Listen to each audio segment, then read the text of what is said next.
All right, let's get started. Can somebody please confirm if we have any audio?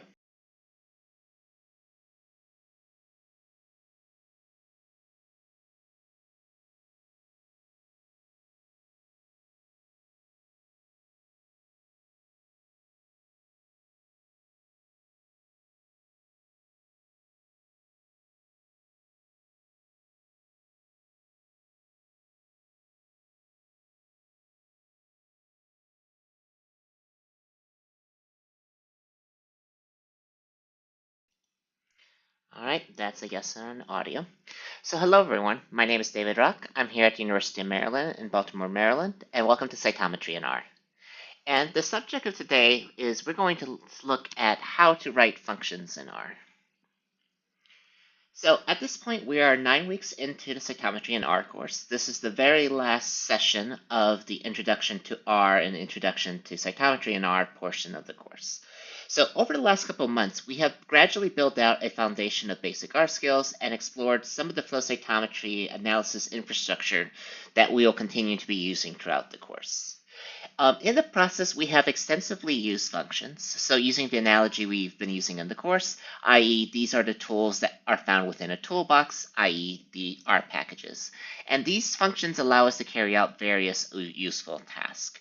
So as we saw back during week 1, when we install a new package, we gain access to its functions, which enable us to extend far beyond the boundaries of what base R software is originally capable of, as long as we remember to attach the package to the local environment, which we do via the library call, which was my mistake back when I first started learning how to use R. So we also saw, just like how these are tools in a toolbox, different functions will take different types of input objects, and that these outputs can be modified by providing additional arguments, which are typically shown within the parentheses. So following up with the analogy we've been using in the course, just like a paintbrush needs paint, a hammer needs a nail, these are the different types of things that we're providing to these tools to be able to successfully complete whatever task we require of them.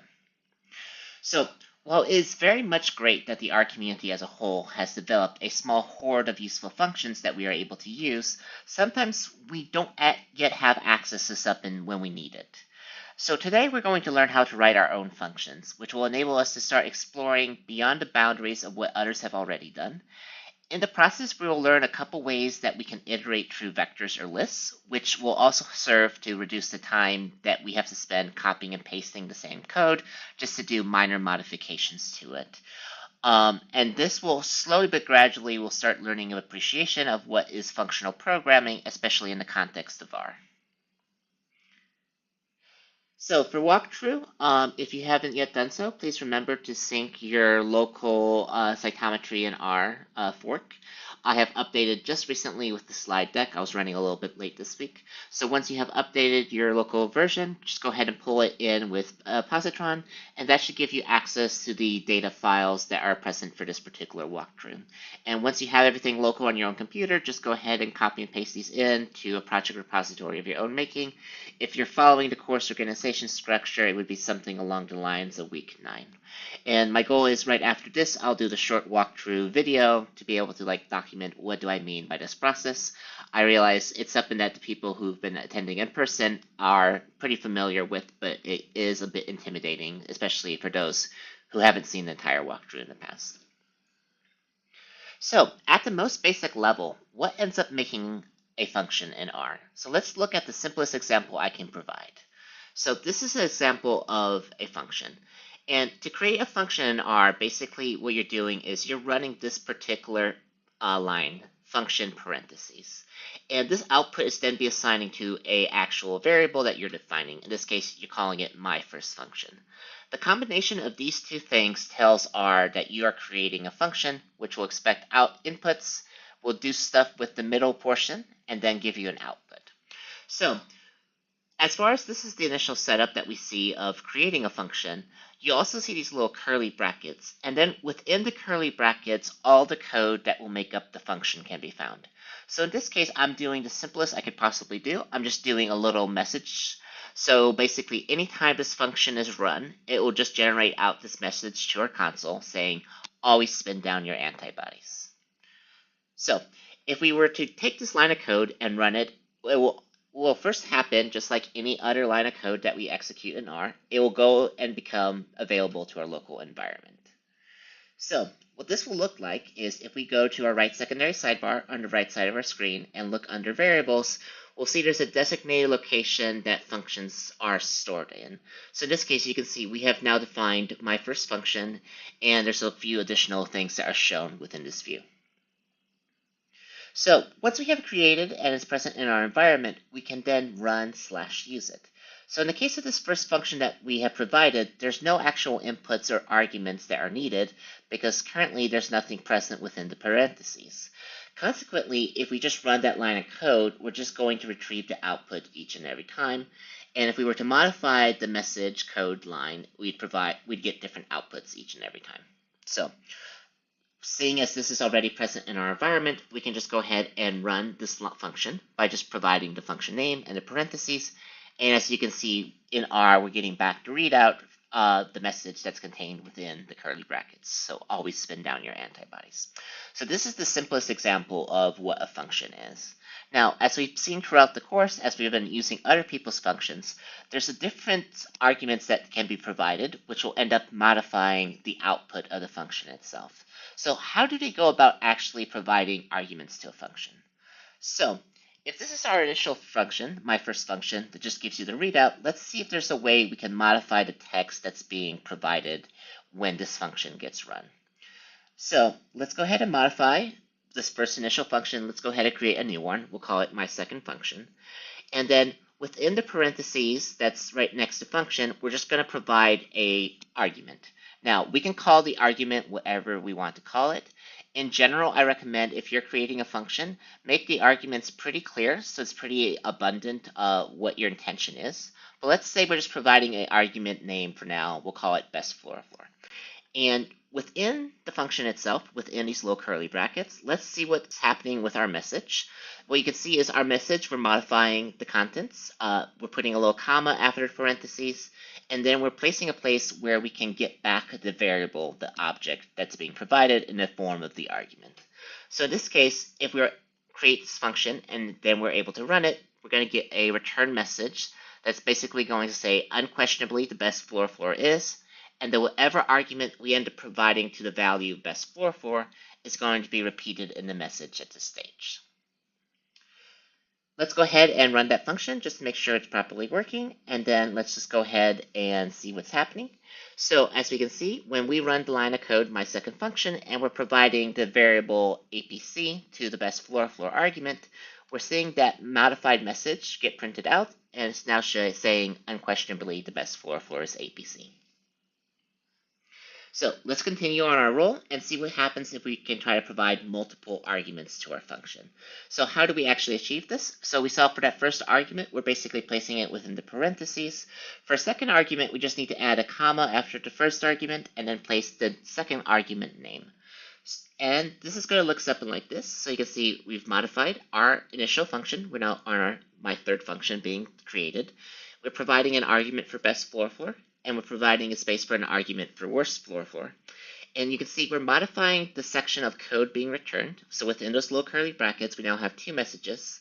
One that says unquestionably the best fluorophore is, and it'll be followed up by our input for best fluorophore. And that second message line is going to be, and by far the worst fluorophore is, and then it gives a option to be provided by that second argument.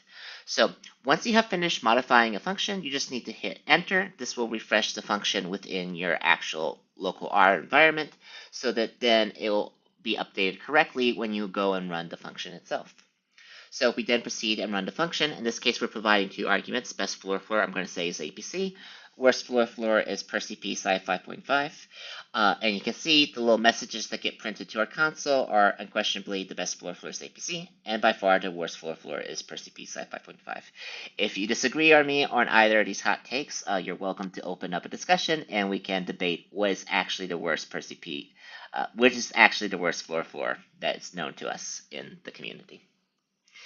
So Once we have this function set up and we can provide multiple arguments, what happens if we forget to provide a value to one of these arguments? So let's say what happens if we forget to provide the value to worst floor floor.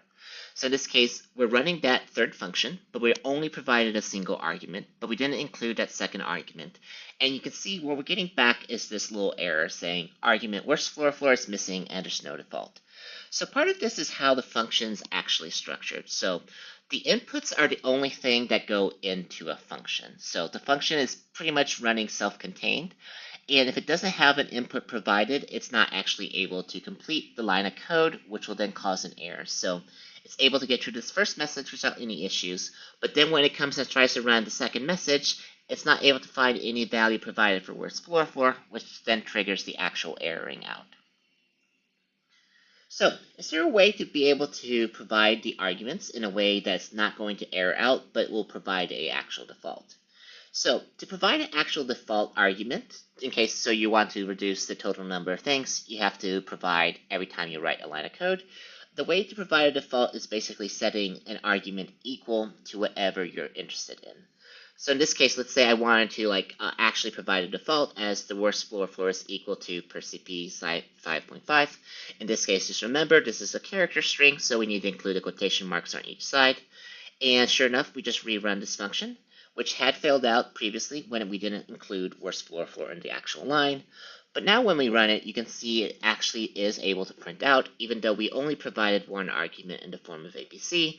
It's able to fall back onto the default option and show the worst floor floor is purrr 5.5. Now, just because we provided a default option does not mean we're locked in and that's the only one that can be used. So in terms of priority, the arguments that you provide when you actually run the line take precedence over any default options that are specified when you created the function. So as you can see, in this particular line, I'm swapping out worst floor floor. I'm specifying in the actual line of code, zombie aqua should take that space. And as you can see, the little output that gets read out is now using zombie aqua, not defaulting to the default. Alright, so in the simplest terms, this is a good toy example of the working syntax that we see in the context of a function. Just remember, a function itself is designated by the function parentheses. That's how R is able to tell that whatever you're creating is a function. Functions will include various arguments that you can provide values to. And these arguments are then repeated within the little curly brackets in the places that you need them to actually get the code result that you want. So in this case, this was a simple example. We're just returning messages to the console. But you can think, for example, if you wanted to do a multiplication or something, you could do 2 plus 2 times whatever external value you provide, and then that would be a way to dynamically change it while keeping everything else constant. Same thing, you can also use logical values, setting things for true or false, depending on what your use case is. So this is the simplest example of a function. All right, so if you remember back to week 2, we created our very first vector, which was a list of floor floors. So you may remember with this particular line, our vector contained BV421, FITC, PE, and APC. So these individual floor floors from the vector can be passed as arguments to our particular function, just by specifying the index location within the vector. So kind of similar to things we've seen over the last few weeks, we could run my second function, provide best floor floor, but then just actually designate the location of the vector that's being provided as the input value. So in this case, you see we get back BB421. Now, if we were interested in getting out an output message for every single entry in our vector, there's a couple approaches we could do for this. We could copy and paste the line of code multiple times and then just change out the vector index, which will look something like this. Undoubtedly, this does work. We're able to get back the outputs, but as you can see, we ended up adding additional lines of code each time. So in this case, this is just a single line of code. It's not particularly troublesome. But if you think in context of later on in the course, when you're writing significant amounts of code, and you may have 20 or 30 lines of code for each section, repeating copying and pasting is going to quickly make it kind of unmanageable figuring out where are things when you need them. So we need a better way of being able to iterate through the individual vector, so that each of these inputs that's provided by the vector is used, but without having to repeat the overhead when it comes to the actual code that we have to write. For this reason, there are a couple ways that we can sequentially pass true objects that are within a vector or a list to our function of interest, so that we're then able to retrieve the outputs. One of these is known as a for loop. Now, a for loop is one of the ways that we can iterate through the vector. Now, the syntax can look quite startling, especially for somebody who's just getting started out, so I'm going to walk you through it. Just know I had the same exact reaction you all will have had when I first see it. So right off the bat, we can see there's for, and there's parentheses, there's something about name and fluorophores in the middle, and then we have these little curly brackets, and then we can see that same line of code we were just running, my second function, within the parentheses for the argument for best fluorophore is set to name. So this can be quite complex and kind of convoluted when you're first looking at it, trying to understand how in the world is this thing supposed to work. So one thing, if you're working in positron, you may notice that for and in the syntax is highlighted in a light dark green. This may remind you of something we encountered also during week 2 when we set up a conditional statement. If something was true, then run things that are within the little curly brackets. So a for loop kind of looks similar to that, but rather than certain values equal to true, we have the name in fluorophores. So let's walk through this sequentially and see how this is built out. So within the parentheses, the vector or the list that we're passing through, so in this case, last one we just ran through was the fluorophores list, which is BV421, FITC, PE, and APC. This would be placed to the left, to the right of the N that's within the parentheses. So in this case, we place our vector fluorophores right about here. This is the item that's being iterated on, so we're going sequentially through it. First item, second item, third item, fourth item. Now, each of those items continues out. It can go quite large depending on how many vector items are present. So that's often referred as going to the nth number. In this case, if you see a for loop written by somebody else, this nth term is often just abbreviated to a little I. So oftentimes you'll see a for loop that's present as for parentheses I in the name of your particular vector. However, it doesn't have to be I. The actual argument being used can be any name that you're actually interested in. So in this case, I'm using name when it comes to our function. Consequently, what we're basically saying is this for loop is going to trigger, and it's going to start working through fluorophores. The first item in fluorophore that it encounters is going to be called name, and this value is going to be passed within the curly brackets to the line of code that we're actually trying to run. So in this case, that first name in fluorophores is BV421. It gets assigned to name. It then is used to run my second function, and we get back that first output. Unquestionably, the best fluorophore is BV421. At that point, a for loop is a loop, so it will continue on to the second number. In this case, that would have been FITC. FITC gets assigned to name. Name gets used to run our particular line of code we have designated within the curly brackets. And this is the second readout we see. Unquestionably, the best fluorophore is FITC. And this process will then repeat for every item that's present within our fluorophores vector. And this is how we'll see the little readout come out of a for loop as it passes through each and every one. So this is an example of iteration. So can these outputs be saved? Yes. So the main goal of a for loop is you're going through these, you're trying to get something useful out of the cycle that you can then use for something else, for some other application within your R environment. So the way we have structured my second function, it's reading out a message. Now, messages are kind of ephemeral when it comes to R. They're not often saved. They're just often just a message that appears in your console window. So we will need to modify our original function to rely less on the messages function and more use something like paste or print, just so we have something a little bit more hard-coded that we can actually end up saving as the output for our for loop. So as you can see, I'm just modifying that initial my second function. I'm making a new one. I'm calling it my second function part B. And as you can see, I modified the statement. Instead of using message, I'm now doing paste 0. Unquestionably, the best fluorophore is, and then once again, comma, this output, it's being provided by the best fluorophore argument. So, and at that point, this is being assigned to message, and I'm just repeating the message directly below, which is then what's going to be returned by our function. So once I hit enter on this function, it's going to get updated within our local environment so that we're then able to use it.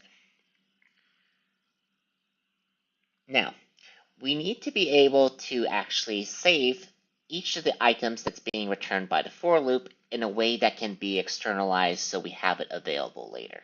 So in the context of working with a for loop, oftentimes this takes the form of you create a list outside the actual for loop itself, but you then include it inside the curly brackets so that anything that gets created is basically appended, is attached to that particular list, so that at the very end, that external list ends up having multiple entries, one corresponding to each cycle of the for loop, so that we're able to see it. So in this case, I'm creating an external list, my output list. Our for loop is still running exactly as the same. It's generating a message, and this message is being assigned to that list. We're creating a new item that's corresponding in name of the vector being passed in at that point in time. And what we get at the end of the cycle after the for loop triggers and goes through each of them sequentially is we see this list is present and there's an item. We can see by the little $x sign for BV421 showing the first statement below it, unquestionably the best for floor is BV421. And then this cycle will repeat for each thing that's present in the list. So as you can see, for loops are a little bit complicated when it comes to the syntax, but once you think about it, it's just repeating over a vector, passing in a loop sequence. It can be useful, and especially once you get the structure and the syntax a little bit under your belt. One thing to note, however, is they can be slow, especially if you haven't already predefined the list size, which is why opinions on whether you should use them are kind of contested by individual R developers. So I don't use it as a matter of routine anymore. I used to do it a lot more frequently, especially when I got started, but once I figured out how to do functions and then how to use the higher order functions to iterate through them, I've used them a lot less frequently today. It's often something very targeted when I'll use a for loop. Which brings us to the purrr package. So when you're iterating through the vector or a list, you're basically passing values to a function. So a commonly used alternative to for loops are the higher order functions, most characteristic of them being the walk and the map functions from the purrr package. These are the tidyverse equivalents of the older base R functions, apply, lapply, vapply, etc., but they have less nuances when it comes to their argument syntax, which makes them a little bit easier to use in my opinion. So I really love the purrr package, so we're going to be using this pretty constantly throughout the rest of the course. So this is a gentle introduction for how to actually go about and use them. So obviously, since they're a function that is loaded by the purrr package, we're going to have to attach that package to our local environment.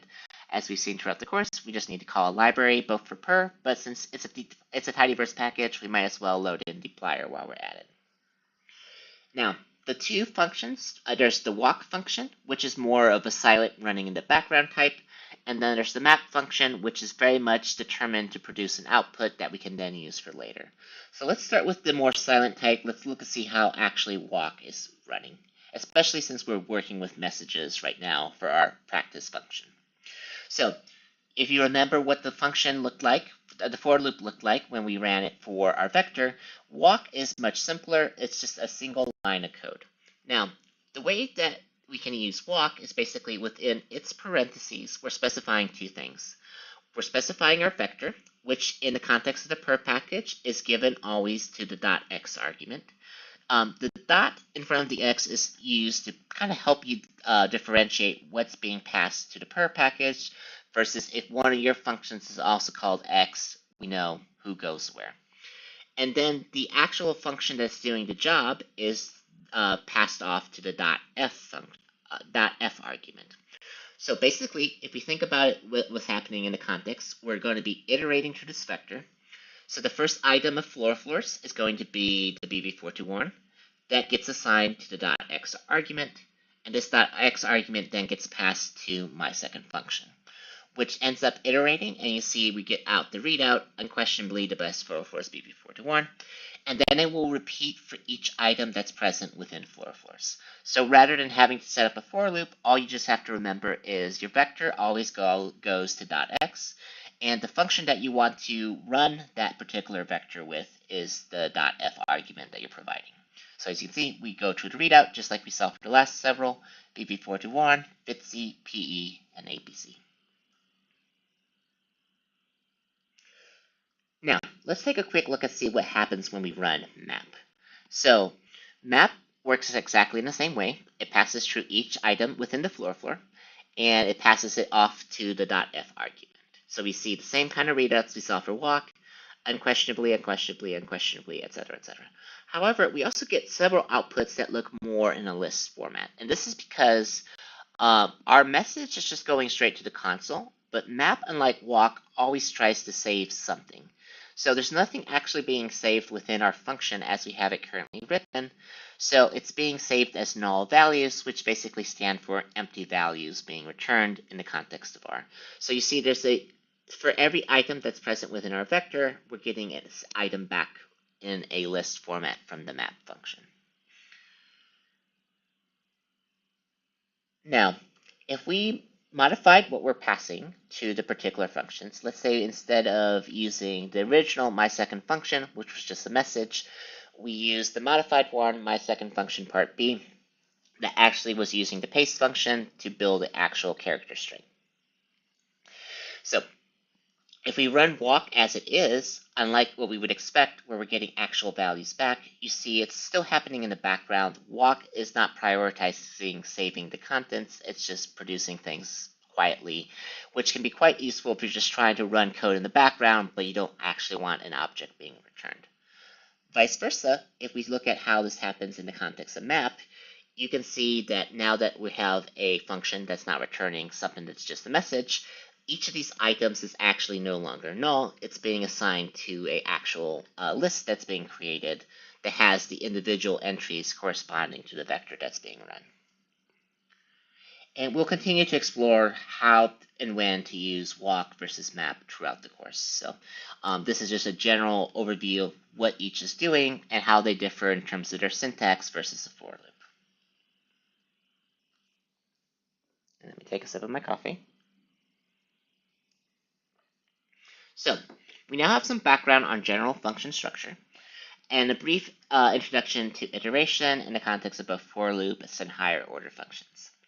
So this was good just for like a general overview of the syntax, but many of us are just trying to figure out how can we use this in something that's going to be practical for whatever we may be doing.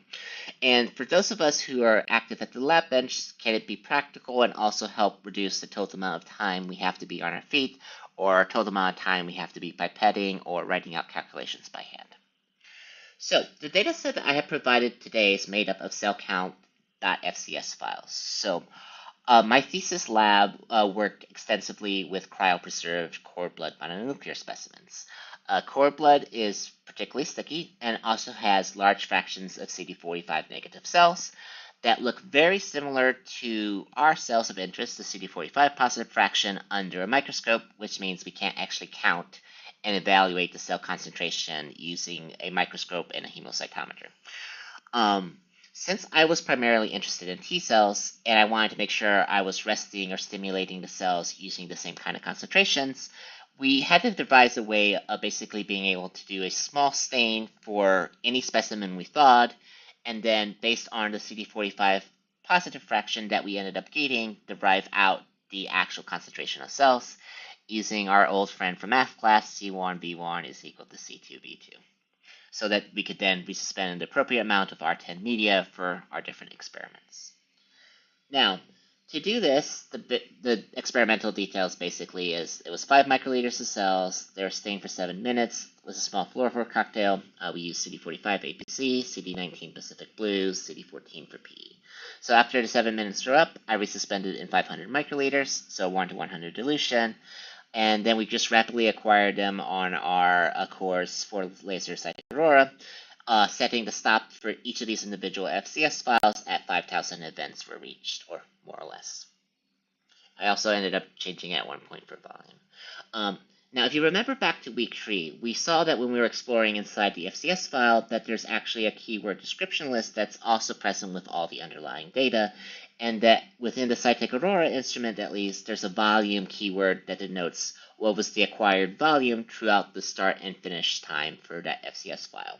So with that volume and the ability to be able to gate for the CD45 cells that we're interested in, either using OpenCyto or FlowGate, we can basically use that calculation C1V1 is equal to C2V2 to derive out not only the cell counts, but then also the cell concentration. And then at that point, all we really needed to do was multiply by 100, multiply by total volume, and ta-da, we had all the information we would need for the actual specimen, saving us all the punching into a calculator and all the other things that used to be the rate limiting step of getting cells into culture after thawing.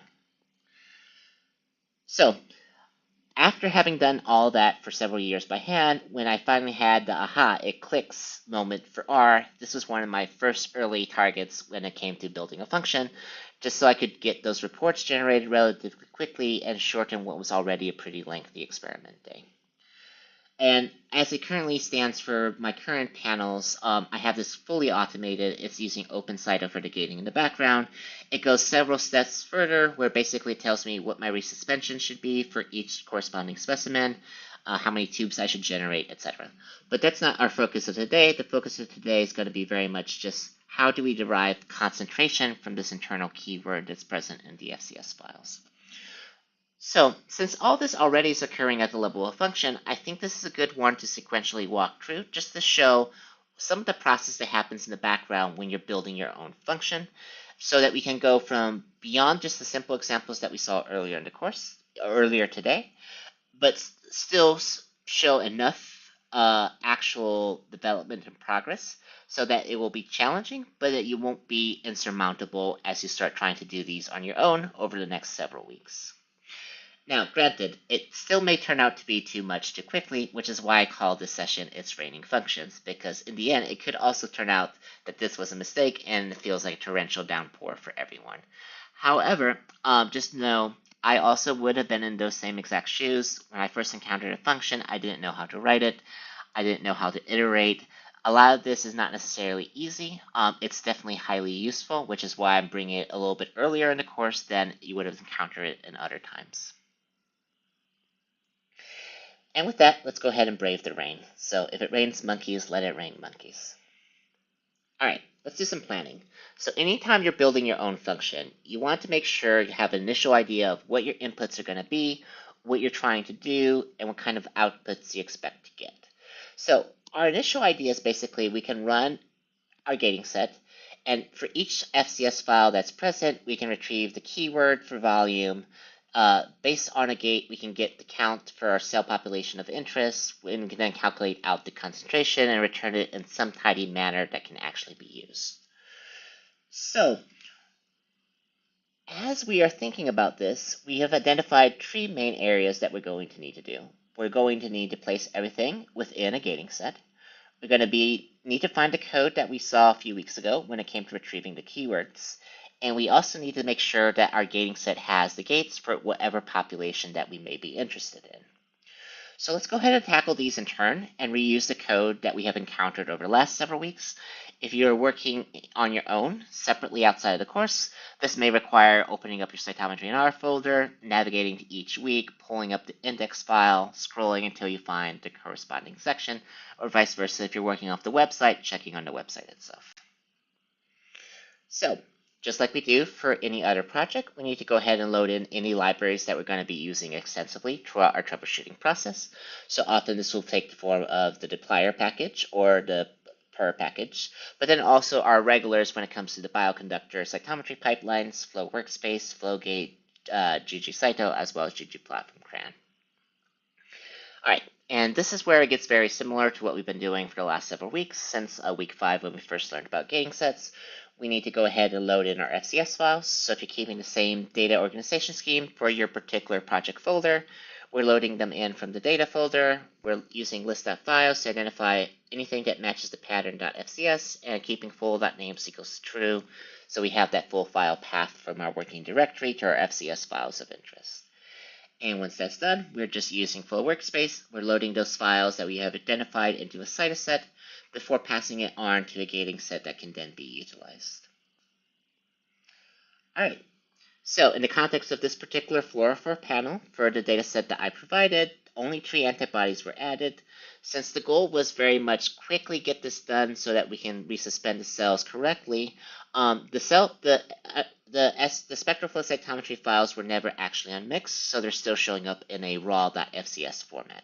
So before we get started, we need to figure out what the peak detectors equivalents are for APC, for PE, and for Pacific Blue. So a couple packages we're going to be encountering a little bit later on in the course are the Oceania package as well as the Plotly package. And I've included them there if you want to tinker with them in advance, but basically they do have some reference libraries within Oceania we can use to basically figure out what the peak detector is for each of these fluorophores. So Plotly just makes these plots interactive, which is a little bit easier to use. So you can see for Pacific Blue, the peak detector, their signature on a 4-laser Cytec Aurora is around V3. For PE, that's the blue 4 detector on its 4-laser Cytec Aurora, and for APC, it's the R1 detector. So now that we have this information, we can actually go back in and start focusing on just the output signal that we're seeing for these 3 detectors.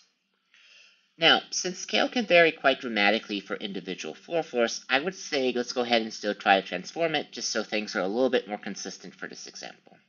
So instead of doing the retrieving the full list and then transforming the full list of detectors, we're just providing our own vector using the little C, which stands for concatenate, within parentheses, then the individual detectors that we have identified with quotation marks for each of them.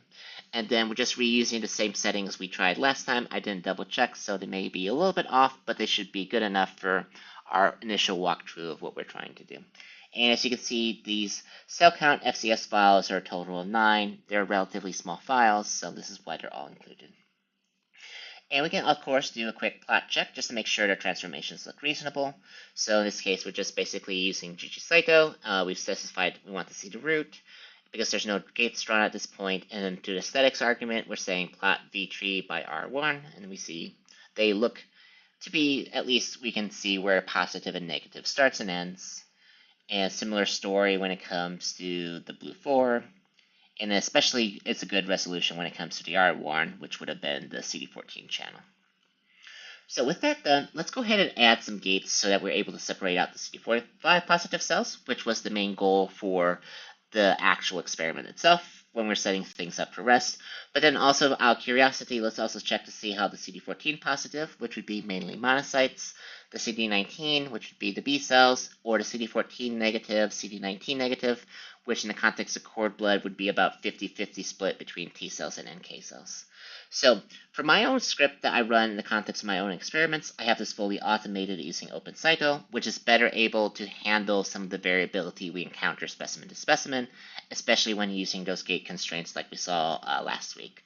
However, since we want to kind of like focus more on the function building rather than gate placement this time around, let's just use flowgate and just know if we're slightly off on the gates, this would be something that you would optimize a little bit on your end before you actually start reporting the cell concentration numbers in full confidence. So I had mentioned last time that the tribble function from the Tibble package was used for flowgate to rapidly iterate through the gates. And I had said last time this was the last time you were going to see it throughout the course. Very clearly, I definitely did not carry through with that because I have decided that, yeah, it's actually kind of useful. So you're seeing it now for the second time. And basically, just remember, we're kind of doing that facsimile of a actual CSV file where filter ID is a column, dims is a column, subset is a column, and each of these is being passed in quick sequence to flowgate, which is opening the Shiny app, allowing you to draw the gates.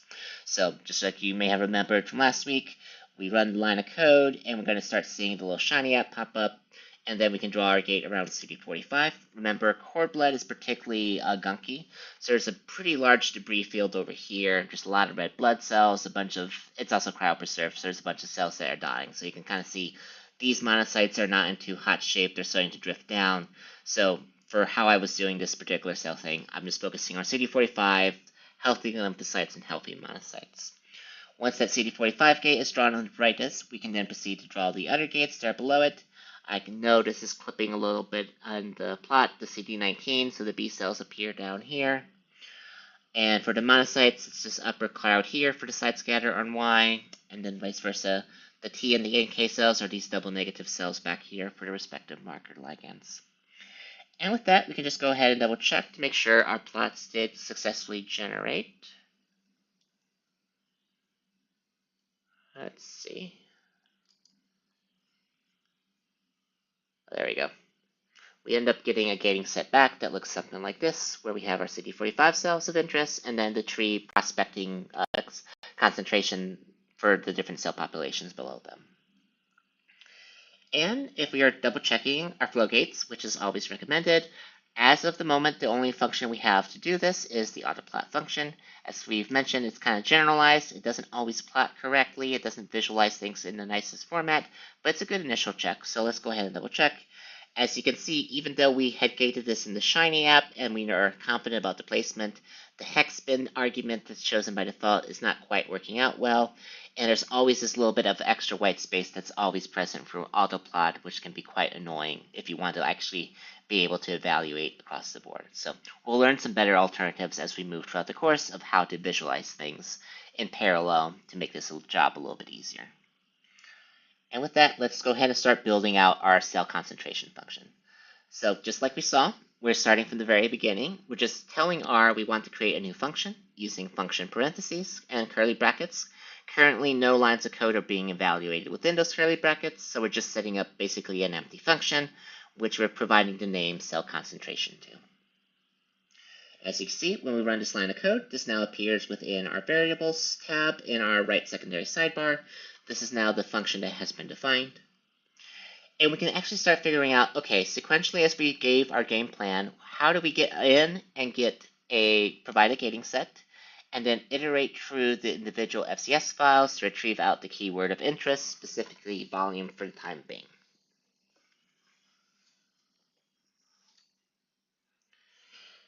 So, if we are going to see how this is actually iterating in, I recommend let's go ahead and set up the line of code that's after the function that basically runs the function itself, just so we can quickly evaluate what changes over time as we start adding actual code in between the little curly brackets.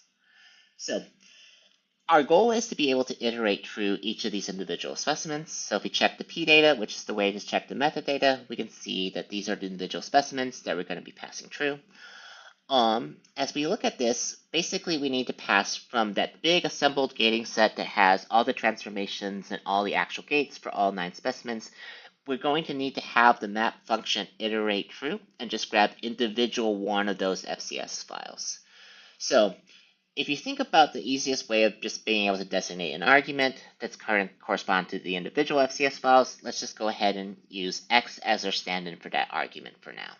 So right now we've provided a single argument to our new function, cell concentration, and there's still nothing being run. So let's also try to do a step-by-step as we go. So to make our lives a little bit easier, we should go ahead and provide some function documentation as we go. Future us several months from now will very much appreciate it, because trying to remember what somebody who's undercaffeinated did several months ago is always a challenge. So in R, when it comes to writing documentation for a function, what's normally is used is what's known as a Roxygen 2 skeleton, which will look something like this. So we've encountered the little hashtags throughout the course when we're silencing a particular line or when we're just adding a general comment. So a Roxygen skeleton has not only the little hashtag, but it also has a little apostrophe right next to it. And this is what's used to actually recognize that this is documentation for a function, not just some random comment or some random inactivated line that's somewhere within our file. So Roxygens have a particular structure. There will always be like this little description of what your function does. In this case, I said this function will figure out the cell concentration for a given gated population in an FCS file. Can probably work on the wording a little bit, but it's enough for future me to be able to understand what I was doing for this particular location. And then Roxygen skeletons have particular arguments. So in this case, the argument within a function corresponds to the @param. So I'm basically then providing @param tag to it, saying X is the argument, and then immediately afterwards a brief description of what X is. In this case, a gating object typically iterated in. Obviously, this is your own self-internal documentation. It's not anything you're sharing with anybody else. It just helps you kind of like quickly reorient yourself to what you're doing for a particular function. All right, so with that little bit of documentation, we are now contextualizing what we're doing so that we can go back to it later and get quickly caught up to speed. Let's continue out and see what's actually happening if we're running the line of code as is, knowing that there's actually nothing present. So as you can see, we're changing it. So .x is now being provided to my gating set. So it's going to be iterating through the actual gating set object.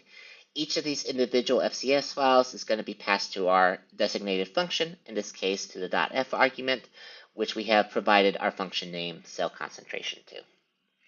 So as map is triggered, we'll then proceed to index our way through our gating set, kind of similar to what we saw for the more simpler functions that we encountered earlier today.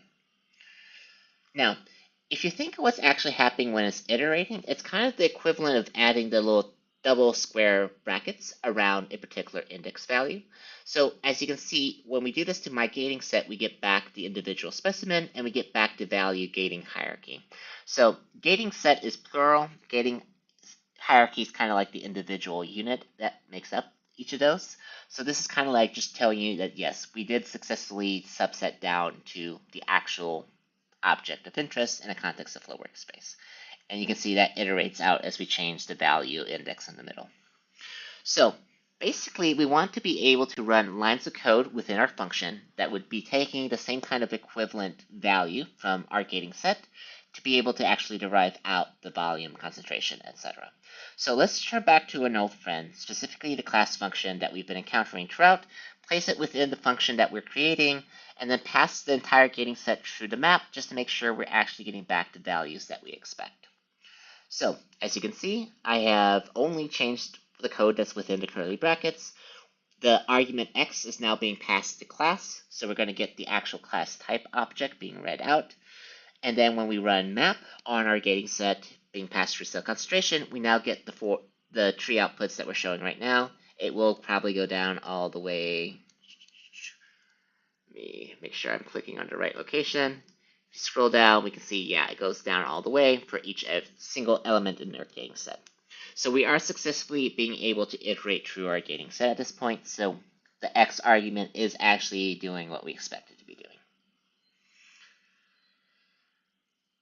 Now that we are able to see that it's going through the gating set appropriately, let's go ahead and go and find that section of code back during week 3 that was actually able to look at the actual keywords for a corresponding FCS file.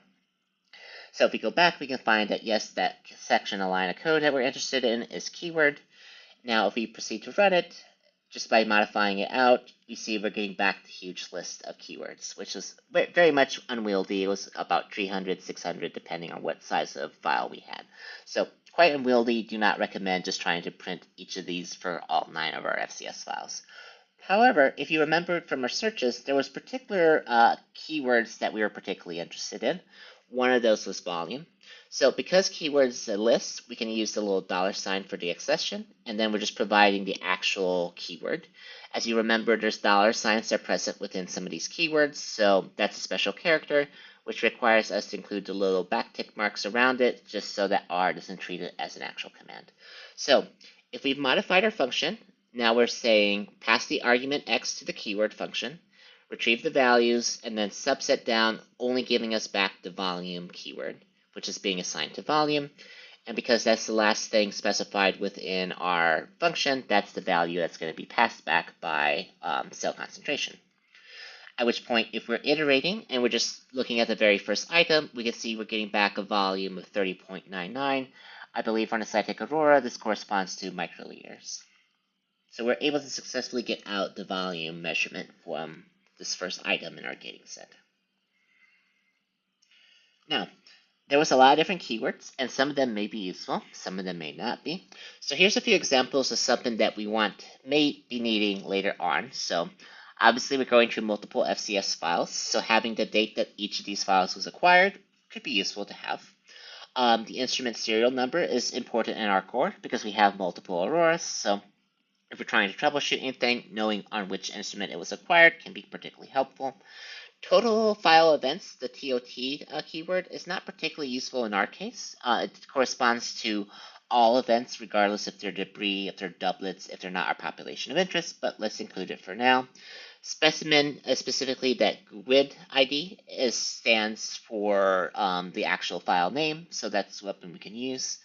And then start time, end time are denoted by the btim and the etim keywords. This could be useful, especially for a couple things that we might look at later on in the future. And then most importantly for now, the volume measurement. And sure enough, if we've updated a function, if we reran it, just make sure it's been updated within our secondary right sidebar. If we run map again, however, we don't get back all these outputs. We just get back the volume measurement. So what's going on with that? So the reason is within the function, everything is compartmentalized. The function is only able to see arguments that you provide, and it uses those when it's interacting and building out the code that's within. However, it's only the very last thing that gets created that will get returned by the function as a default. If you want to return a different object, you would need to provide an actual return argument. So for example, if we wanted to end up returning the instrument serial number, as you can see it's second in sequence, it's going to continue creating all these different variables. If there was no return argument, we'd just be getting back the volume unless we're specifying differently. So in this case, I'm saying, please return to us the inference serial value that you retrieved from this individual FCS file. So as this is run, you can see this is the serial number for our Cytec for laser here at the University of Maryland, Baltimore, V0333, etc. Now, obviously right now within our function, we're getting back individual bits and pieces. This is not particularly tidy, this is not particularly orderly. Yes, we can combine them all into a list and then return the list, which would count as our one return object. But oftentimes, especially working with FCS files, I'll just go ahead and turn these into a data frame, either as a row or a column, which will make them much easier to cobble together, and then it allows us to do a lot of tidy versus filtering, plotting, etc., depending on what our particular interest may be for that time. And I had mentioned the warning for TOT already. So let's go ahead and focus back in. So we know that TOT is total events, but in my case, I wanted to get the CD45 concentration, so I want to rely of extracting out the events that land within the CD45 positive gate we drew with flowgate, so that we can then use those to estimate out the cell concentration for our actual population of interest. So back during week 5, we encountered this function in passing, the GSPopGetData function, which basically is able to subset down to a population of interest and retrieve the underlying data. So in that initial example, we were using like my gating set, the first specimen, we could denote root, and then that was passed as the data being extracted, and then we could treat it like we do for many other objects. We could use nrow to figure out how many number of rows, with each row basically corresponding to individual cells. We're able to tell that there was about 35,000 cells for this particular specimen.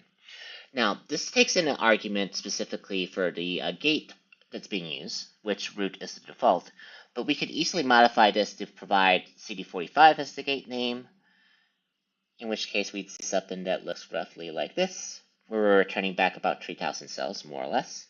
We could change it to CD14 as the gate name. We're getting back about 700 cells for monocytes, CD19, so about 500 cells being returned for the B cells in the context of this specimen. So as you can see, this is amenable to providing as an additional argument in the context of our particular function. Not only are we passing in an object, but then we can designate which these gates that we might be interested in do we actually want to retrieve this count for to be used for the cell concentration. So let's take a look at what this looks like in practice.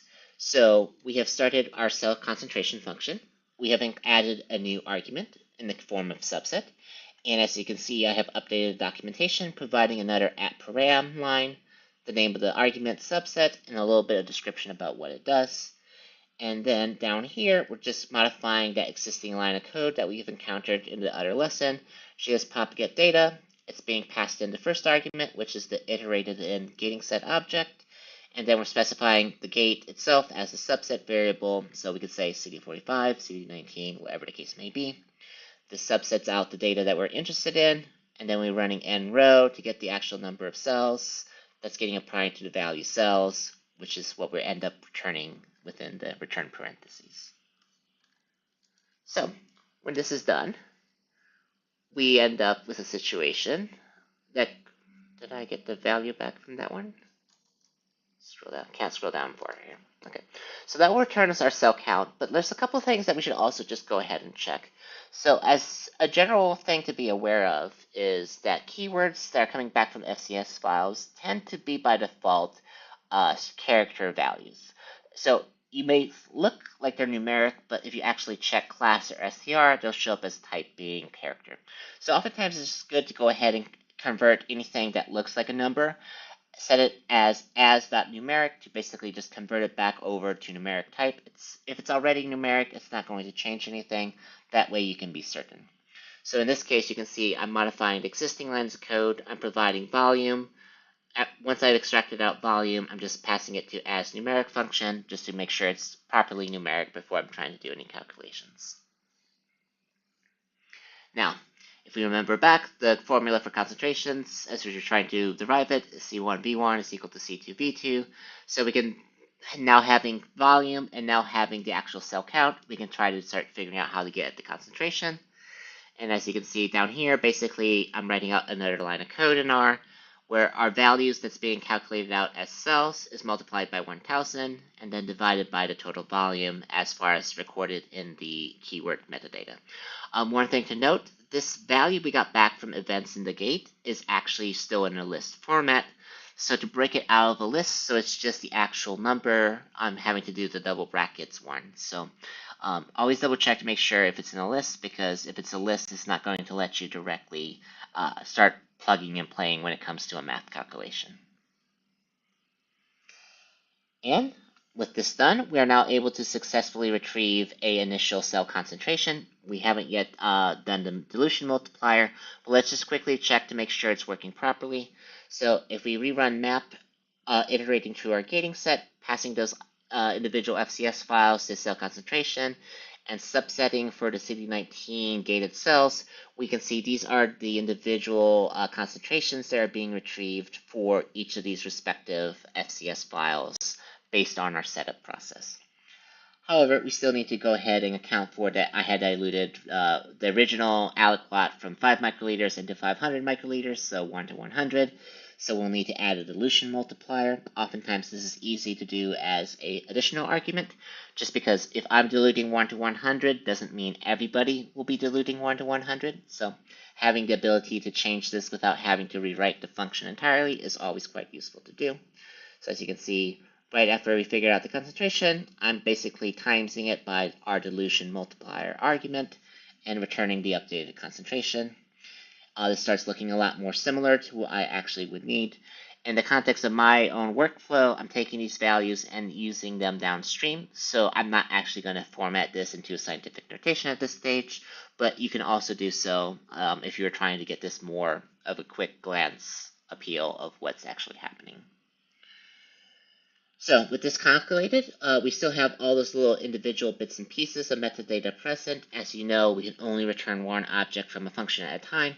So let's go ahead and kind of tidy this up a little bit, just kind of consolidate it in. And the easiest way I tend to do this is just assemble them all into a data frame. So anything that you're particularly interested in, just cobble it all together and return it as an individual row on a per specimen basis. So you can see I'm creating this. The column names are on the left side of the equal sign. The actual value being assigned is to the right, comma for the next argument, continuing all the way down. And then this data object that we're creating, which is our data frames, the object that's being returned by our function.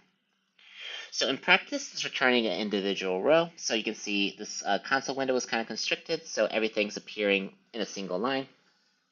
So we get back our column name, state, instrument serial, specimen, start time, end time, volume, cells, concentration. But because we're iterating, we can pass it through quickly through our entire gating set, get all the values back. All these will initially be within a list format, but we can use the dplyr packages bind rows function just to kind of cobble them together really quickly and actually generate a data frame. So what this looks like in practice is we're still iterating through our gating set using the map function, passing off to the cell concentration, providing our different arguments immediately afterwards. You can see our individual arguments that are being passed to the .f cell concentration function are not anything special. They're just provided right afterwards on a comma. And then we're passing it through a pipe to the bind rows function from dplyr, which will ultimately cobble them all together into a data frame that we are actually more used to seeing. And this we can then end up saving for our data set later. Like in my case, I saved it, I exported it, I ran downstairs, printed it, and then used it for my resuspension values. And a good way of saving it is just making sure to save it somewhere you know we can find. Obviously, so far in the course, we've mostly been saving within our working directory, in which case your file path would just be data. But obviously, if you're trying to save it to your own desktop or somewhere it's much easier to find, you could do C user fulano de tal or John Doe, depending on your language, and then desktop, and that would work. So this line of code would be whatever you're trying to customize as well. And then you just basically need to provide the actual name of the file that's being created in the second part. So cell concentrations for today, experiment.csv. Kind of long-winded, but that's the name I went with. And then we're passing it to our old friend, the write.csv function, providing our data set, providing the storage file path and location, and then setting row names equal to false, just as a default. All right, in this session, we have survived a downpour that is creating functions in R. We looked at both relatively simple examples to get an idea of the general syntax, as well as our step-by-step built-out function that allows us to calculate out the cell concentration, allowing us to better understand the fundamentals, especially in the context of more tailored applications that have multiple inputs, multiple arguments, lots of different lines of code run within, all getting out a specific output. We also ventured in and started talking about iteration and how the purrr package functions, map, and walk can help us in this regard. So I would like to reemphasize that this material is a lot. So if you're feeling overwhelmed and need to revisit the topic, this is to be expected. So for context, when I first encountered a for loop, I didn't know what to do with it, and it took me a long while to be able to get it working. Same thing happened when it came to, could I ever figure out how to write a function? I struggled with writing my own functions, like what goes where, why do I not get this return back, what's actually being seen. Part of this is the nature of the function because of how it self-encapsulates and everything, and you have to specifically provide the inputs of things that you want to be used internally. So figuring out will take some time. It's not necessarily easy, but we'll show smaller examples now that we have the broader idea of how to use these as we go throughout the course. And oftentimes it's useful if there's a particular thing that you want to do, try to just tinker and build out your own function to do this particular task, because a lot of the bits and pieces of the theory will kind of connect in the process. So I also highly recommend, especially in the context of this chapter, that you look at the additional resources that we provided at the end, because in the end, learning about these concepts from different people's perspectives is always quite helpful, especially because many of the instructors approach it very differently from the way I have for today's lesson. Fortunately, now that we have encountered functions and iteration, we'll see more gradual examples of these in the focused application as we head into the next section. So as we head into the next section, as we leave the Intro to R section and enter Cytometry core, we're going to initially start focusing on acquiring some tool sets that we're going to need for high dimensional and unsupervised analysis in the later half of the course. So next time, what we're going to be doing is we're going to learn how to downsample events from individual FCS files, concatenate them together, and then write them into a new FCS file that won't immediately be perceived as corruptive when you try to load it into your favorite commercial software, be it FlowJo, FCS Express, Diva, SpectraFlow, whatever the case may be. So we're going to see another application of using functions in a tailored manner next week, but it won't be quite as downpour torrential as what we saw today. And with that, we're at the top of the hour. I thank anyone who needs to go for their time and attention, especially for this time slot. It's been a little challenging for participation. The additional resources for this week, there are two. The Riffamonos project on YouTube is what I constantly refer back to for the YouTube tutorials because Pat Slash does a really good job of his explanations. He has both a more simple video walkthrough for how to write a function at the very beginning. I think he was using like the Celsius to Fahrenheit conversion for his, as well as a more complicated one, which is what we're kind of doing with today with iteration with the purrr package, just showing you how it actually happens in practice. And then the Hadley Wickham has both the R for Data Science book, has a good intro to beginners for functions, and then if you're a little bit further on and are trying to understand more of what takes priority and what is your function actually able to see, or how are those Roxygen skeletons written, the Advanced R book is where I refer you back to. Take-home problems for this week. I have taken a little bit of a step back, so I'm not overwhelming anybody too fast and too furiously when it comes to a lot of these. So the first one is basically go back to one of the simpler functions, kind of like the second function example. Modify it to do different text than what we currently have. You can make whatever silly sentence you want using message, paste, print, have it printed out, and then provide a small vector of values and just iterate it through, just so you get some of the logistics under your belt. The second one is using that initial framework we had for cell concentration. You do have that list of description keywords. Just basically see if you can retrieve anything else that's already there and go ahead and add them into that data frame row, just so you can actually retrieve them and be able to move forward with them. And then the third one's the slightly more challenging one. We retrieved both the start and the end time for our particular FCS file, but we hadn't yet formatted them into a time style format. This can be done using the Lubridate package, so just go ahead and look up the documentation on Lubridate, figure out what you need to convert those character time values over to an actual time value, derive how long of time took between acquisition and end of acquisition, and using the volume information that's acquired from that same FCS file, kind of figure out at what speed were the individual cell count FCS files acquired on, did this change across the days, any interesting information that you can glean, including at what rate was I likely acquiring these specimens on. So this is just more of a light fare of being able to navigate through ease individually. And with that, that is all I have for today. I thank you for your attention, and if you have any questions, please head to the discussion forum. And I will see you all next time when it comes to looking at how to do downsampling and concatenation for our individual FCS files.